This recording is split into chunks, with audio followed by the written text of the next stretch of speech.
Saint اور قومی assembly کی قانون و انصاف کی مشترکہ کمیٹی کا اجلاس شروع ہو چکا ہے۔ اجلاس کی صدارت فاروق ایچ نائک اور محمود بشیر ورک کر رہے ہیں۔ کمیٹی آج مجوزہ 27ویں آئینی ترمیم کی منظوری دے گی۔ کمیٹی مجوزہ ترمیم کی شقوں کا جائزہ لینے کے بعد شقوار منظوری دے گی۔ آصف بشیر چودھری اس اجلاس کے حوالے سے بتائیں گے۔ جی آصف۔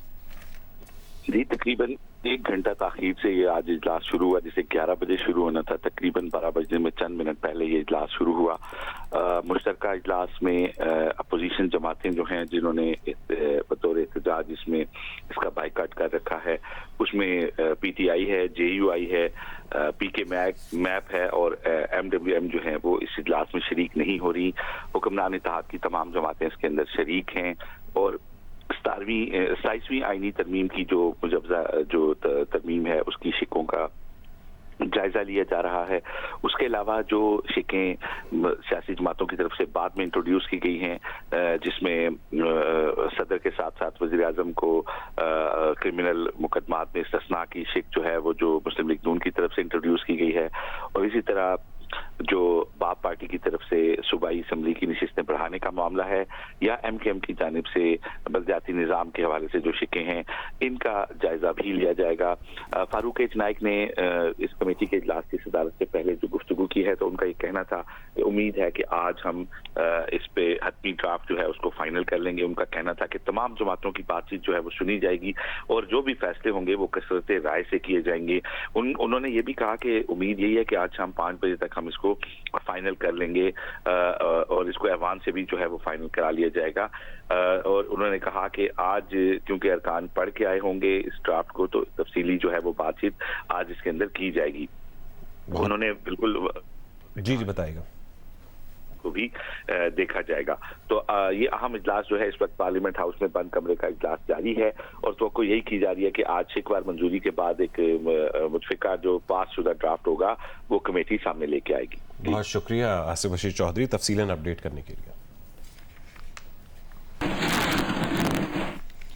سینیٹر فاروق ایچ نائک نے کہا ہے کہ تمام شقوں پر آج میٹنگ ہوگی۔ امید ہے کہ آج اس کو حتمی شکل دے دیں۔ کمیٹی اجلاس سے پہلے فاروق ایچ نائک کا کہنا تھا کہ ہر جماعت کو رائے دینے کا حق حاصل ہے۔ اکثریتی رائے جو آئے گی اس کے مطابق فیصلہ ہوگا۔ تمام فیصلوں کو ایوان میں پیش کیا جائے گا۔ امید ہے کہ شام 5 بجے تک فائنل کر لیں گے۔ دیکھیں جتنی بھی ابھی باقی کیا کہتے ہیں تجاویز ہیں جن کے اوپر بحث نہیں ہوئی ہے وہ اب اس کے اوپر آج کیا کہتے ہیں کراس بائی کراس ریڈنگ ہوگی۔ ٹرانسفر آف ججز پر ہے، امیونٹی آف پریزیڈنٹ ہے، آرٹیکل 243 ہے جو جوائنٹ کمانڈ کے اوپر ہے، اور کچھ اور جو شقیں ہیں ان سب پر کیا کہتے ہیں ریڈنگ ہوگی، پھر رائے لی جائے گی تمام شقوں کے اوپر، اس کے بعد پھر فائنل ہوگا۔ یہ جو سر جو خاص طور پہ آج ہو جائے گا سر بالکل انشاءاللہ تعالیٰ پوری امید ہے کہ آج اس کو ہم کمپلیٹ کر لیں گے۔ جو ایم کے ایم اور باقی بلوچستان عوامی پارٹی سمیت دیگر جماعتوں کی تجاویز تھیں، اور خاص طور پہ آپ کو لگتا ہے کہ صدر اور پرائم منسٹر کی استثناء کے حوالے سے دو جماعتیں آمنے سامنے آ گئی ہیں؟ نہیں دیکھیں ہر جماعت کا حق ہے اپنی تجاویز دینے کا۔ میجورٹی آف دی ممبرس کیا فیصلہ کرتے ہیں وہ آج پتہ چلے جائے گا۔ ایم کیو ایم کی بھی تجاویز ہیں، نون کی بھی تجاویز ہیں، تمام تجاویز کو دیکھا جائے گا، اس کے مطابق فیصلہ ہوگا۔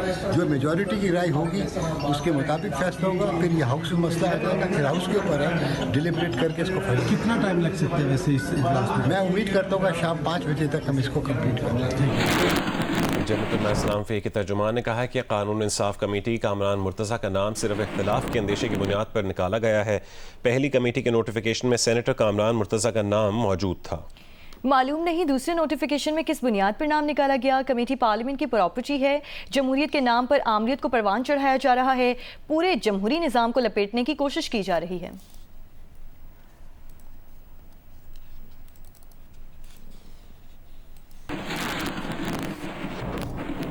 اور سینٹ میں 27ویں آئینی ترمیم پیش کر دی گئی ہے۔ چیف آف ڈیفنس فورس کا نیا عہدہ متعارف کرا دیا گیا ہے۔ آرمی چیف ہی چیف آف ڈیفنس فورس ہوں گے۔ رپورٹ کے لیے Nosheen Yousuf. Chairman joint chief of staff committee کا عہدہ ختم۔ چیف آف آرمی سٹاف اب چیف آف ڈیفنس فورسز ہوں گے۔ آرمی چیف، نیول چیف اور ایئر چیف کا تقرر صدر وزیر اعظم کی ایڈوائس پر کرے گا۔